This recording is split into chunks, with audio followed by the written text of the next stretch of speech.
우리가 주위를 보면 한때는 잘 나갔던 사람들이 있죠. 정말 잘 나갈 때가 있었는데, 그런데 어떤 큰 죄를 지은 것이 탄로가 나거나 혹은 큰 사기를 당하거나 큰 실수와 실패를 통해서 한순간에 인생이 추락하는 모습을 보게 됩니다. 이런 경우는 사실 세상에도 많지만 성경에도 많이 나옵니다. 그 대표적인 사람 중 한 사람이 바로 솔로몬 왕인데요. 솔로몬은 인류 역사상 최고의 지혜와 부와 명예를 누렸던 사람이기에 그의 추락은 더 크게 느껴지고 더 안타깝게 여겨지는 것이 사실입니다. 아시다시피 솔로몬 왕은 하나님이 주신 복으로 인해서 이스라엘을 역사상 가장 강력하고 번영된 나라로 세웠던 왕입니다. 그러나 인생의 후반부로 가면 갈수록 점점 더 추락했던 왕이었어요. 인생과 통치의 말년이 좋지 않았던 왕이었습니다.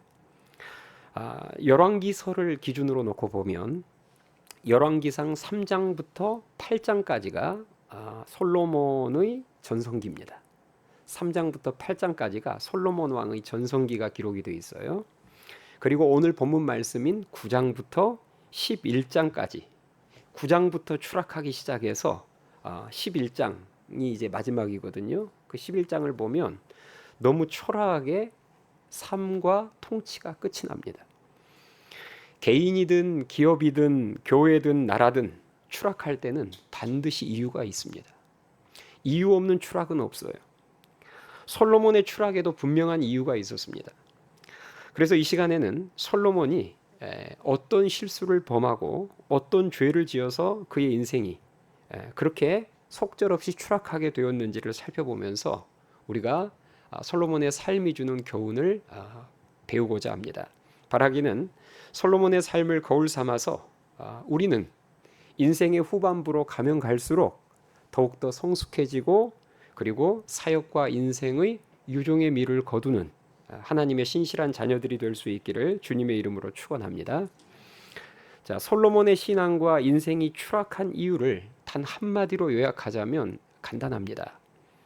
하나님이 주신 축복 속에 교만해져서 하나님의 말씀과 점점 멀어졌기 때문입니다.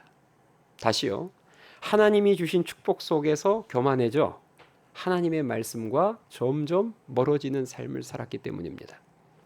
자, 오늘 본문 말씀이 열왕기상 9장 앞부분이에요. 제가 아까 여러분들에게 9장부터 솔로몬의 인생이 추락하고 타락하기 시작했다고 했어요. 그래서 11장에 끝이 나는데요.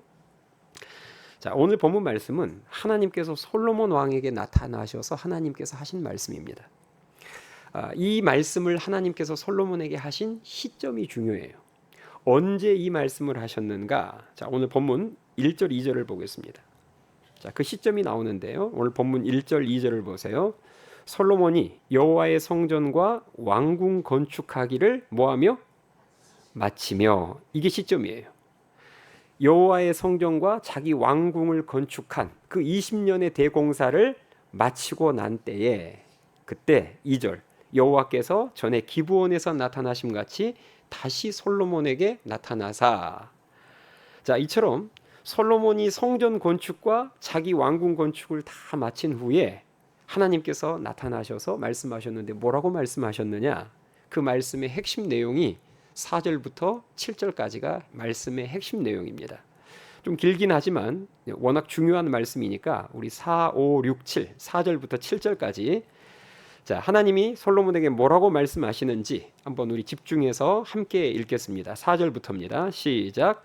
내가 만일 내 아버지 다윗이 행함같이 마음을 온전히 하고 바르게 하여 내 앞에서 행하며 내가 내게 명령한 대로 온갖 일에 순종하여 내 법도와 율례를 지키면 내가 내 아버지 다윗에게 말하기를 이스라엘의 왕위에 오를 사람이 내게서 끊어지지 아니하리라 한 대로 내 이스라엘의 왕위를 영원히 경고하게 하려니와 만일 너희나 너희의 자손이 아주 돌아서서 나를 따르지 아니하며 내가 너희 앞에 둔 나의 계명과 법도를 지키지 아니하고 가서 다른 신을 섬겨 그것을 경배하면 내가 이스라엘을 내가 그들에게 준 땅에서 끊어버릴 것이요 내 이름을 위하여 내가 거룩하게 구별한 이 성전이라도 내 앞에서 던져버리리니 이스라엘은 모든 민족 가운데에서 속담거리와 이야기거리가 될 것이며. 아멘. 자, 지금 방금 하신 하나님께서 솔로몬 왕에게 하신 말씀의 핵심 내용이 뭐죠? 네 아버지 다윗과 같이 내 법도와 율례를 마음을 다해서 네가 지키면 큰 복을 받을 것이나 내 법도와 율례를 지키지 않으면 큰 화가 있을 것이라는 말씀입니다. 이게 핵심 내용이에요. 자, 그렇다면 하나님께서는 왜 솔로몬 왕이 건축 사업을 다 마칠 때에 나타나셔서 이런 말씀을 하셨을까요? 솔로몬이 성전을 건축한 이후에 착각할 수 있으니까요. 하나님의 성전을 내가 잘 지어 놓았기 때문에 앞으로 나는 많은 복을 받을 것이라고 착각할 수 있잖아요. 오늘날 우리도 이런 착각하지 않습니까? 성도들이 힘을 모아서 교회 예배당 좋게 지어놓기만 하면 이 정도로 우리가 하나님께 헌신해서 좋은 예배당 지어놓았으니 앞으로 큰 복을 받을 것이라고 많이들 기대하잖아요. 그렇게 생각하잖아요. 그런데 지금 하나님의 말씀은 너희가 아무리 성전을 잘 지어놔도 정작 너희들이 나를 멀리하고 내 말에 불순종하면 너희들에게 화가 임할 것이다. 이 말씀입니다. 다시 말해서 하나님께 복을 받는 가장 중요한 조건은 하나님과의 관계이고 하나님의 말씀에 대한 순종의 여부지 완공된 성전이 아니라는 거예요. 여러분 그렇습니다. 우리가 하나님께 복 받는 가장 중요한 조건은 하나님과의 거리임을 믿으실 수 있기 바랍니다. 시편 73편 28절 말씀. 하나님께 가까이 함이 내게 뭐라? 복이라. 성경에서 말하는 복의 개념은 하나님과의 거리예요. 가까워질수록 복이고 멀어질수록 화예요. 내가 세상적인 조건과 형편은 좀 궁핍하고 부족해도 그것 때문에 하나님과 더 가까워진다면 성경은 그것이 복이라고 말합니다. 반대로 솔로몬 왕처럼 굉장히 상당히 잘 나가고 많은 것을 가졌어도 그것 때문에 하나님과 더 멀어지게 된다면 그것이 화라고 말합니다. 우리가 하나님과 거리가 가까워질수록 하나님의 말씀에 더 순종하게 되어 있습니다. 또 우리가 하나님의 말씀에 더 순종할수록 하나님과 더 가까워지게 되어 있습니다. 안타깝게도 솔로몬 왕은 성전과 왕궁을 건축한 이후에 이렇게 하나님께서 그 기가 막힌 타이밍에 나타나셔서 생생하게 당부하셨음에도 불구하고 이 이후로 하나님과 점점 더 멀어지기 시작합니다. 그런 하나님과 이제 점점 더 멀어지는 그런 어떤 좋지 않은 전조가 되는 사건이 오늘 본문 10절부터 나와요. 자, 20년에 걸쳐서 아까 20년에 걸쳐서 성전 건축과 왕궁 건축을 했다고 했죠. 성전 건축 7년, 왕궁 건축 13년. 자, 20년에 걸쳐서 성전 건축과 왕궁 건축을 마친 솔로몬이 지금까지 건축 재료를 공급해준 두로 왕 히람에게 그 대가로 이제까지 건축 재료를 다 잘 대줬으니까 그 대가로 갈릴리 땅에 있는 성읍 20개를 내어줍니다. 자, 오늘 본문 10절 말씀을 한번 보세요. 10절. 자, 10절에 보시면 솔로몬이 두 집, 곧 여호와의 성전과 왕궁을 20년 만에 건축하기를 마치고 11절 갈릴리 땅의 성읍 20곳을 누구에게 주었으니? 히람에게 주었으니. 히람이 누구예요? 그 뒤에 나오죠. 이는 두로왕 히람이 솔로몬에게 그 온갖 소원대로 백향목과 잣나무와 금을 제공하였습니다. 이렇게 나와 있습니다. 자, 우리가 지금 방금 읽은 10절, 11절 말씀을 읽으면서 뭔가 이전의 솔로몬답지 않다라는 생각이 들어야 맞습니다. 아시다시피 이스라엘 땅은 하나님께서 이스라엘 백성들에게 주신 기업이에요. 하나님께서 주신 하나님의 기업입니다. 그러므로 그 기업을 하나님께 받은 기업을 이방 왕에게 함부로 주어서는 될까요? 안 될까요? 당연히 안 되죠. 그런데 솔로몬은 갈릴리 땅 성읍 20개를 이방 왕에게 내어주었습니다. 이때 이미 솔로몬이 분별력을 잃기 시작했던 것 같아요. 그래서 제가 아까 이것이 앞으로 솔로몬의 신앙이 타락하고 추락하는 전조와 같은 사건이라고 말씀드린 이유입니다. 이때부터 뭔가가 이상해진 거예요, 솔로몬이. 그리고 솔로몬 왕이 두로 왕에게 갈릴리 땅을 준 것은 사실 두로 왕에 대한 예의도 아닙니다. 왜냐하면 갈릴리 땅은 산악지역이거든요. 그런데 두로라는 나라는 해상 무역을 주로 하는 나라였습니다. 한번 생각해 보세요. 해상 무역을 주로 하는 나라에게 산악지역을 준다? 쓸모 있을까요? 없을까요? 당연히 쓸모 없죠. 그래서 히람 왕은 그 땅을 선물로 받고 그 땅 이름을 뭐라고 지었느냐? 가불이라고 지었습니다. 그 뜻이 뭐냐면 쓸모없는 땅이에요. 선물로 땅을 받았는데 얼마나 이게 마음에 들지 않았으면 이름을 쓸모없는 땅이라고 이름을 지었을까요? 여러분이 누군가에게 어떤 선물을 주었는데 선물을 받자마자 에이 쓸모없는 것. 딱 지금 이 내용이거든요. 자, 12절 13절 한번 보실래요? 그 내용이 12절에 나옵니다. 12절 보세요. 히람이 두로에서 와서 솔로몬이 자기에게 준 성읍들을 보고 그 다음 눈에 들지 아니하여 이르기를 내 형제여 내게 준 이 성읍들이 이러한가 하고 이름하여 가불 땅이라 하였더니 그 이름이 오늘까지 있느니라. 네, 가불의 뜻이 쓸모없는 땅이라는 뜻입니다. 이처럼 솔로몬이 두로 왕 히람에게 갈릴리 땅을 준 이 사건은 하나님의 뜻에도 어긋나고 두로 왕의 마음도 헤아리지 못한 굉장히 잘못된 결정이었습니다. 성경은 이 사건을 마치 앞으로 본격적으로 시작될 솔로몬의 추락의 전조가 되는 사건처럼 맨 앞에 놓고 보여주고 있어요. 그리고 이후로 소개되는 내용을 보면요. 솔로몬이 20년간의 성전과 왕궁 건축에 만족하지 못하고 20년 동안 건축 사업을 했어요. 성전, 그다음 자기 왕궁. 20년 동안 건축 사업을 했습니다. 그런데 그것으로 만족하지 못하고 계속해서 공사와 건축 사업을 펼치는 내용이 뒤이어 나옵니다. 많은 이방인을 노예로 삼아 공사를 하되 이때 당시에 얼마나 많은 건축 사업을 벌였느냐. 9장 23절에 보면 공사일을 감독하는 우두머리가 여기 보면 가장 공사일을 감독하는 우두머리가 있고 그 다음에 중간 리더들이 있습니다. 그런데 지금 여기서 말하는 것은 맨 위에 있는 최고 담당자를 말해요. 그 담당자가 550명이었다고 9장 23절에 기록이 되어 있어요. 최고 공사 담당자가 550명이었다는 말은 이미 건축하는 곳이 몇 군데 이상이었다는 말일까요? 500군데 이상이었다는 말입니다. 한마디로 온 나라가 공사와 건축에 매달리고 또 매달리고 있었다는 말이에요. 또 솔로몬은 건축으로 만족하지 못하고 26절 말씀에 보니까 수많은 배까지 건조했다고 기록이 되어 있습니다. 해상 무역을 위해서 배도 엄청나게 많이 만든 거예요. 자, 이렇게 되면 결국 누가 고통받을까요? 백성들이 고통받죠.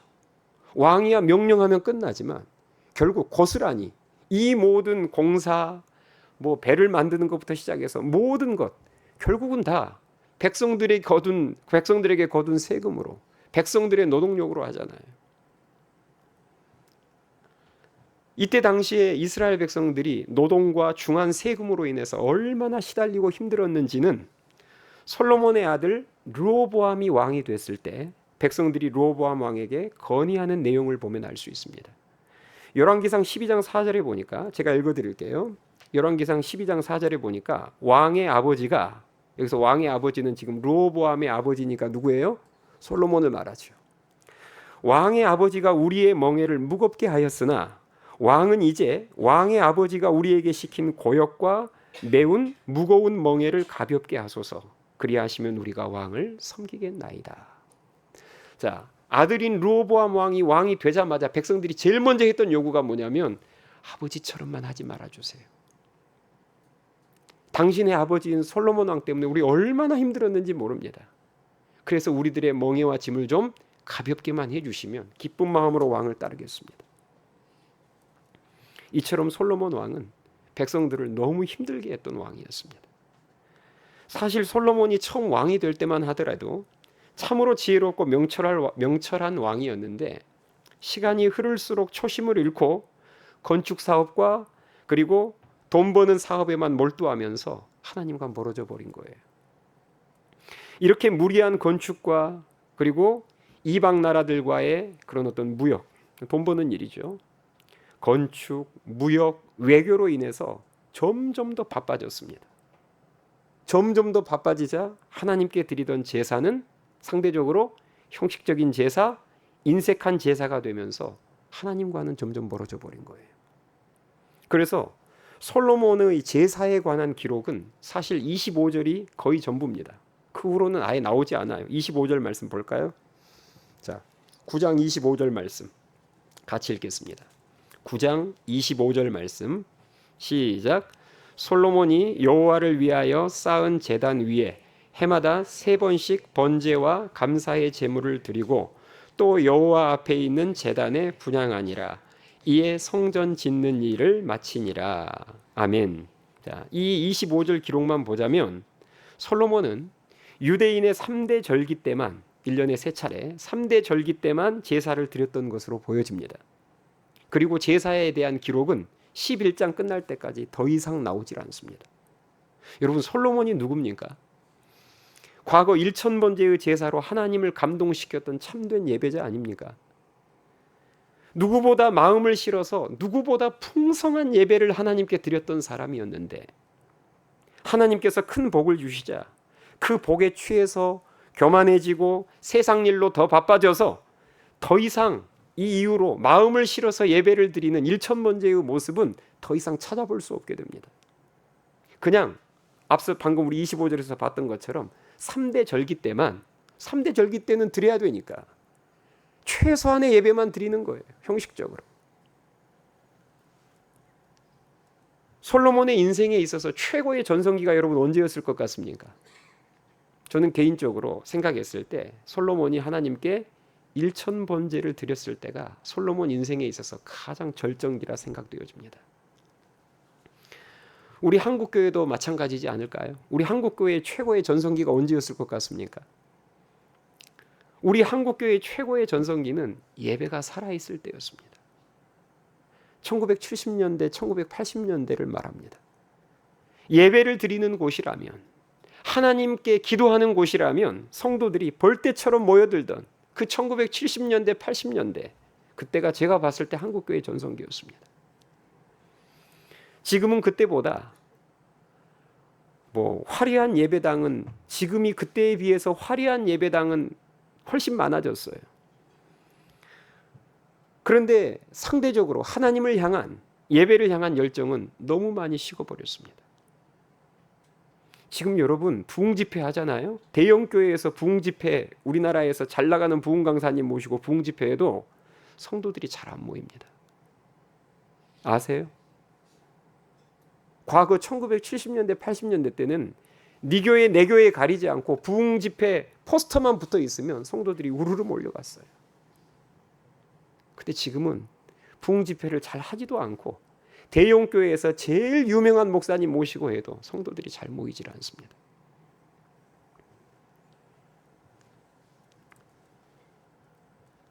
하나님을 향한 예배를 향한 열정이 많이 식어버린 거예요. 그래서 한국교회가 이렇게 추락하고 있는 겁니다. 그러므로 한국교회가 솔로몬의 길을 걸어가고 있는 이때 우리가 다시 겸손하게 1000번제의 사랑과 열정을 회복해야 될 줄 믿습니다. 솔로몬의 삶을 거울 삼아서 변화되고 회복해야죠. 안타깝게도 솔로몬은 이제 열왕기상 9장에서부터 제가 아까 추락하기 시작한다고 했죠. 그래서 이제 10장, 11장까지 가는데 9장에서 10장으로 넘어가면 추락에 더 가속도가 붙는 모습을 우리에게 보여줍니다. 솔로몬은 엄청난 부를 축적하는데요. 열왕기상 10장에 보면 당시 솔로몬 왕이 누린 부의 규모가 어느 정도였는지가 소개되어 있습니다. 해마다 백성들에게 세금을 거둬들이는데 해마다 거둬들이는 세금 액수 궁금하지 않으세요? 금 666달란트입니다. 해마다 백성들에게 거둬들인 세금이 금 666달란트인데 달란트라는 단위를 지금 쓰지 않으니까 우리가 잘 알고 있는 킬로그램으로 바꾸면 이게 지금 몇 킬로그램이냐면 킬로그램도 아니에요. 25톤입니다. 666달란트는 금 666달란트는 금 25톤 분량이에요. 요즘 금값이죠. 그러면 금에 대해서 잘 아시는 분 한번 대답해 보세요. 금 25톤이면 오늘날 한화로 환산하면 얼마일까요? 환산이 안 될 거예요. 해마다 그렇게 백성들에게 세금을 거둬들였다고요. 그 외에도 교역이나 주변 나라들로부터 들어오는 수입이 엄청났습니다. 금으로 만든 방패가 500개나 됐다고 기록이 되어 있고 솔로몬이 쓰는 모든 그 기물들이 전부 금으로 만든 것들이었습니다. 문제는 솔로몬이 이 막대한 돈을 벌어들이기만 했지 어려운 백성들에게 나누지를 않았다는 거예요. 많은 재물을 자기를 위해서 창고에 쌓아두기만 했지 그것을 꺼내어서 나누는 일에는 인색했습니다. 그러면서도 계속해서 세금은 많이 거둬들였어요. 우리가 이런 솔로몬의 모습을 보면 그가 얼마나 하나님의 뜻에서 많이 멀어졌는지를 알 수 있습니다. 솔로몬의 부와 권세는 군사력에도 나타나는데요. 병거와 마병을 모아들임으로 군사력을 엄청나게 업그레이드 시킵니다. 열왕기상 10장 26절 말씀에 보니까 당시 병거가 1,400대예요. 여러분 당시 군사력의 최첨단 무기가 뭐냐면 병거입니다. 오늘날로 말하자면 탱크예요. 그게 1,400대. 그리고 그 병거를 다루는 마병이 12,000명이라고 기록이 되어 있습니다.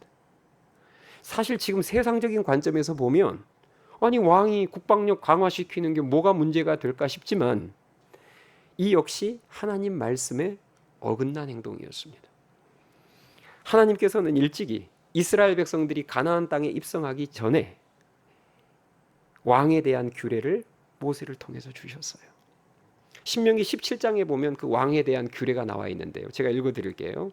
신명기 17장 16절에 보니까 왕에 관한 말씀입니다. 이스라엘 왕 그는 병마를 많이 두지 말 것이요 병마를 많이 얻으려고 그 백성을 애굽으로 돌아가게 하지 말 것이니 17절 그에게 아내를 많이 두어 그의 마음이 미혹되게 하지 말 것이며 자기를 위하여 은금을 많이 쌓지 말 것이니라.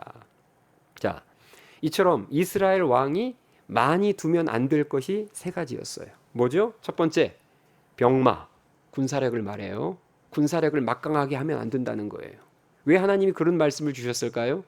군사력이 막강해질수록 누구를 의지하지 않게 되니까 하나님을 의지하지 않게 되니까. 두 번째, 아내입니다. 아내. 와이프 많이 두지 말라는 거예요. 세 번째, 자기를 위해서 은금을 많이 쌓아두지 말아라. 나를 위해서 부를 많이 축적하지 말라는 거예요. 그런데 솔로몬은 이런 하나님의 말씀을 무시하고 세 가지를 다 많이 두었습니다. 자기를 위해서 부를 얼마나 많이 축적했는지는 제가 방금 앞에서 소개를 드렸고 역대하 9장 28절에 보면 이렇게 말씀이 기록되어 있어요. 들어보세요. 솔로몬을 위하여 애굽과 각국에서 말들을 가져왔더라 이렇게 기록이 되어 있습니다. 되게 애굽에서 말을 많이 사오거든요. 그런데 애굽뿐만 아니라 각국에서 말들을 많이 가져왔대요. 솔로몬이 의도적으로 병마를 많이 사들인 것입니다. 많이 사들여서 그것을 되팔면서 거기에서 또 수익을 취했고 그것을 통해서 군사력도 키웠습니다. 그렇게 군사력이 막강해질수록 솔로몬과 이스라엘 백성들은 여호와 하나님보다 군사력을 더 의지하면서 하나님과 멀어졌던 거예요. 또 하나님께서는 이스라엘 왕이 마지막으로 뭘 많이 두면 안 된다? 아내를 많이 두면 안 된다고 하셨는데 솔로몬은 역대 이스라엘 왕들 중에서 아내를 가장 많이 둔 왕이 됩니다. 700명의 후궁과 300명의 첩, 도합 1000명의 아내를 두어요. 이것은 하나님 말씀을 진짜 대놓고 어긴 것입니다. 그러지 않아요? 분명히 하나님께서 아내를 많이 두지 말라고 했는데 1000명을 두었다는 것은 그냥 대놓고 하나님 말씀을 대놓고 어긴 거예요. 그 결과가 어땠을까요? 아내 1000명 둔 결과. 남자분들 한번 대답해 보세요. 1000명 두면 어떻게 될 것 같아요? 열왕기상 11장 3절 볼까요? 자, 말씀 넘겨서 11장 3절 펴세요. 열왕기상 11장 3절 4절을 같이 읽겠습니다. 열왕기상 11장 3절 4절이 아니라 2절부터, 우리 중요한 말씀입니다. 2절부터 4절까지 2, 3, 4절 한 목소리로 우리 같이 읽겠습니다. 2절부터 4절까지입니다. 시작. 여호와께서 일찍이 이 여러 백성에 대하여 이스라엘 자손에게 말씀하시기를 너희는 그들과 서로 통혼하지 말며 그들도 너희와 서로 통혼하게 하지 말라. 그들이 반드시 너희의 마음을 돌려 그들의 신을 따르게 하리라 하셨으나 솔로몬이 그들을 사랑하였더라. 왕은 후궁이 700명이요 첩이 300명이라. 그의 여인들이 왕의 마음을 돌아서게 하였더라. 솔로몬의 나이가 많을 때에 그의 여인들이 그의 마음을 돌려 다른 신을 따르게 하였으므로 왕의 마음이 그의 아버지 다윗의 마음과 같지 아니하여 그의 하나님 여호와 앞에 온전하지 못하였으니. 아멘. 보신 것처럼 솔로몬 왕이 하나님의 말씀을 무시하고 아내를 많이 둔 결과는 우상 숭배의 죄였습니다. 많은 이방 여인들을 아내로 삼자 그 이방 여인들에게 물들어서 그들이 섬기는 우상을 함께 섬기게 된 거예요. 우상 숭배는 하나님께서 제일 싫어하시는 죄잖아요. 솔로몬이 그 죄를 짓는 자리까지 가게 된 겁니다. 이렇게 솔로몬의 신앙과 인생은 추락하고 또 추락했습니다. 그래서 이스라엘이 남북으로 분단되는 단초를 제공한 왕이 됐고, 나중에 하나님께서 솔로몬의 죄를 하나님이 직접 지적하시면서 이 나라를 내게서 빼앗아 내 신하에게 주리라, 이 징계를 하나님께서 예고하셨을 때에도 솔로몬은 그 하나님의 말씀 앞에서도 아버지 다윗처럼 진실하게 회개하지 않았습니다. 우리가 솔로몬 왕의 삶을 잠시 살펴봤는데요, 솔로몬은 처음 왕이 될 때까지만 해도 참 멋진 왕이었습니다. 1000번째의 예배로 하나님을 감동시켰던 진짜 참된 예배자였고, 하나님께서 소원을 물었을 때에도 자신을 위해서 구하지 않고 백성들을 위해서 지혜를 구했던 참 신실했던 왕이었습니다. 그런데 시간이 흐르며 부해질수록, 세상 일로 바빠질수록 초심을 잃었어요. 하나님께 드리는 제사는 점점 형식적인 제사, 인색한 제사로 변하면서 하나님과 점점 멀어졌습니다. 그렇게 믿음이 좋고 참된 예배자였던 솔로몬이 이랬다면 우리는 더 그럴 수 있는 사람임을 인정하고 알아야 됩니다.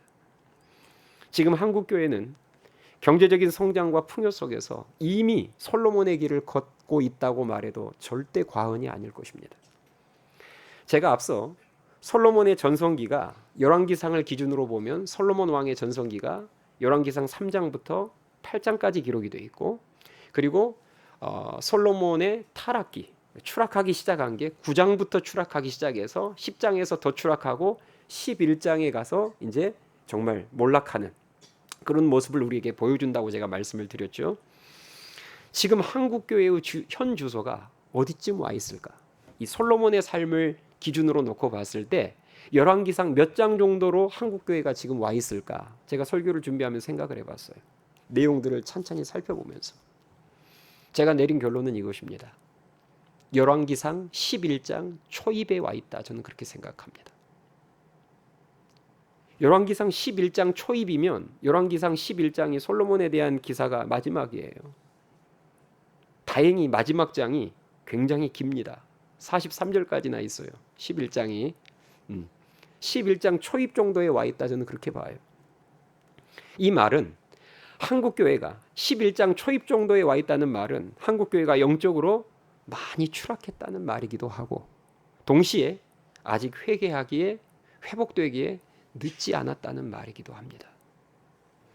우리도 솔로몬처럼 너무 잘 나가고 부해지면 처음의 모습을 잃게 되고 변질될 위험이 큽니다. 솔로몬과 같은 믿음의 사람도 변질됐다면, 그 풍요 속에서, 잘 나감 속에서 변질됐다면 우리는 말할 것도 없죠. 더 많이 가져서 내가 변질되고 추락할 바에는 차라리 부족한 게 낫습니다. 그렇지 않아요? 제일 좋은 모습은 더 많이 풍성이 가지면서도 더 성숙해지고 더 가까워지는 게 최상의 각본이겠지만, 만약에 내가 더 많이 풍요 속에 거해서 추락한다면 차라리 궁핍한 게 낫죠. 어쩌면 하나님께서 우리에게 많이 주시지 않는 이유가 이 때문인지도 모릅니다. 하나님과 멀어진 사람의 특징 중에 하나는 뭐냐? 지금 가진 것으로 절대 만족할 줄 모른다는 거예요. 다시요. 하나님과 멀어진 사람의 특징 중에 하나는 지금 가진 것으로 절대 만족할 줄 모른다는 것입니다. 만족할 줄도 모르고 베풀고 나눌 줄도 모릅니다. 솔로몬이 그랬어요. 그 많은 건축물과 그 많은 부를 가지고도 만족하지 못해서 또 계속해서 지었고 또 계속해서 거두어 드렸습니다. 아내도 계속해서 얻었어요. 이렇게 세상의 것을 더 많이 갖기 위해서 바빠지다 보니 하나님과 멀어졌고 예배가 무너진 것입니다. 그러므로 우리가 영적으로 가장 긴장해야 될 때는 세상의 것들에 대해서 만족하지 못할 때예요. 더 많이 갖기를 원할 때입니다. 이때 가장 영적으로 긴장해야 됩니다. 솔로몬이 그랬어요. 바라기는 인생의 후반부로 갈수록 추락해버린 그 솔로몬의 삶을 우리가 교훈 삼아서, 거울 삼아서 다시 하나님을 향한 첫사랑을 회복하고, 다시 일천번제를 드렸던 그 예배의 열정을 회복하고, 하나님 주신 복을 나를 위해서 쌓아두는 삶이 아니라 움켜진 손을 펴서 베풀고 나누는 삶을 통해서 우리는 인생의 후반부로 가면 갈수록 하나님과 더 가까워지고 그 신앙이 아름답게 무르익어가는 그런 하나님의 신실한 자녀들이 될 수 있기를 주님의 이름으로 축원합니다. 찬양하시겠습니다. 우리 시간에 찬양할 때 다시 일어나 우리 찬양합시다. 하나님, 솔로몬의 길을 걷고 있는 우리가, 한국교회가, 또 우리 하늘씨앗교회가, 제가 하나님이 이렇게 예배를 통해서 말씀하실 때 말씀 앞에서 돌이키고 회개하고 그리고 다시 일어나 하나님을 향한 그 뜨거운 첫사랑을 회복하고 일천번제 예배의 열정을 회복하기를 소원합니다 하는 마음으로 우리 다 같이 찬양합시다.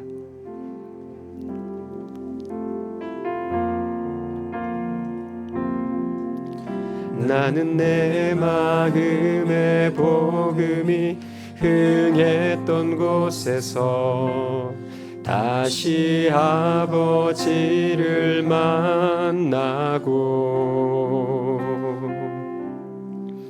주님 내 마음의 연약한 눈물의 끝에서 또 나를 반겨주시네.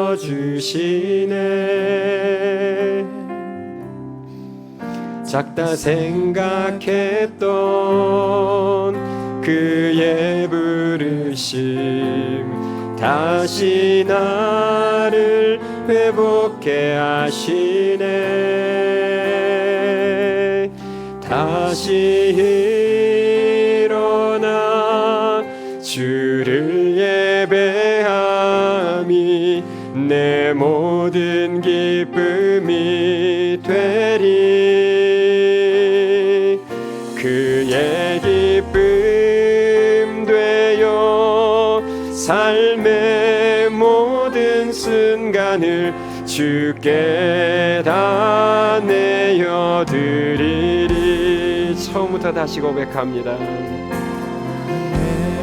마음의 복음이 흥했던 곳에서 다시 아버지를 만나고, 주님 내 마음의 연약한 눈물의 끝에서 또 나를 반겨주시네. 작다 생각했던 그의 부르심 다시 나를 회복해 하시네. 다시 일어나 주를 예배함이 내 모든 기쁨이 되리. 그의 기쁨 되어 삶의 모든 순간을 주께 다 내어드리. 다시 일어나 다시 일어나 주를 예배함이 내 모든 기쁨이 되리. 그의 기쁨 되어 삶의 모든 순간을 주께 다 내어드리. 다시 일어나 다시 일어나 주를 예배함이 내 모든 기쁨이 되리. 그의 기쁨 되어 삶의 모든 순간을 주께 다. 우리 목소리 높여 찬양합니다. 다시 일어나 다시 일어나 주를 예배함이 내 모든 기쁨이 되리.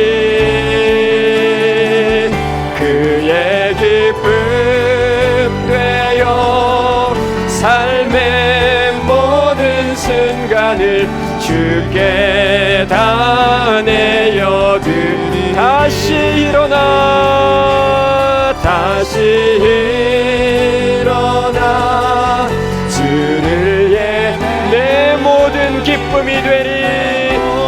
기쁨이 되리. 그의 기쁨 되어 삶의 모든 순간을 주께 다. 우리 목소리 높여 다시 일어나